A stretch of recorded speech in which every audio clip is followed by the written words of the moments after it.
నమస్కారం అండి. ఈనాటి కమ్మని కథ పేరు అహంకారముతో ఆనందం దూరం. వినిపిస్తున్నది మీ విజయభాస్కర్. అది ఒక పూల తోట. అక్కడ పూల మొక్కలతో పాటు ఒక గడ్డి మొక్క కూడా ఉండేది. ఉదయాన్నే ఆ గడ్డి మొక్కకు ఒక పువ్వు పూసింది.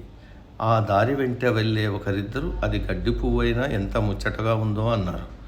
వాళ్ళ మాటలు విన్న ఆ పువ్వు నిజంగా నేను అంత అందంగా ఉన్నానా అని అనుకుంది. ఇక్కడ ఉన్న అన్ని పూల మొక్కల కన్నా తాను ఎంతో గొప్ప అని దానికి అహంకారం వచ్చింది. తోటలో ఇదివరకే పెద్ద పెద్ద మొక్కలకు పూసిన పువ్వులు పలకరిస్తే హేళనగా నవ్వి ముఖం తిప్పుకుంది. అందులో ఒక పువ్వు గడ్డి పువ్వు వైపు తిరిగి, ఓ గడ్డి పువ్వా, పొంగిపోవద్దు. అహంతో విర్రవీగితే తుదకు తరువాత కుంగిపోక తప్పదు అని చెప్పింది. అయినా గడ్డి పువ్వు ప్రవర్తనలో మార్పు రాలేదు. కొంతసేపటికి ఒక పూజారి ఆ తోట వద్దకు వచ్చాడు. భగవంతుడి విగ్రహానికి హారంగా వేసేందుకు అవసరమైన కొన్ని పువ్వులను సేకరించుకొని వెళ్ళాడు.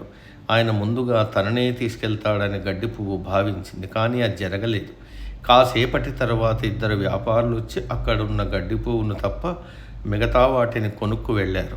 ఒక గంట గడిచాక అత్తరు తయారీదారుడు వచ్చాడు. గడ్డి పువ్వు వైపు చూసి చూడనట్లు వెళ్ళి తోటమాలికి కొంత సొమ్ము చెల్లించాడు. అవే చెట్ల నుంచి మిగిలిన పువ్వులన్నింటినీ అత్తరు తయారీ కోసం తీసుకెళ్ళాడు. తనను ఎవ్వరూ పట్టించుకోవడం లేదని గడ్డి పువ్వు కుమిలిపోయింది. ఈలోగా గడ్డి పువ్వు వాడిపోయి నేల రాలిపోయింది. సాయంత్రం వీచిన గాలికి కొట్టుకుపోయి కాస్త దూరంగా ఉన్న పెంట కుప్ప మీదకు చేరింది. అప్పుడు కానీ తన స్థాయి ఏమిటో తనకు తెలియలేదు.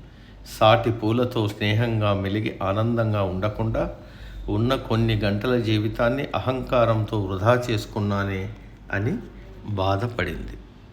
సమాప్తం.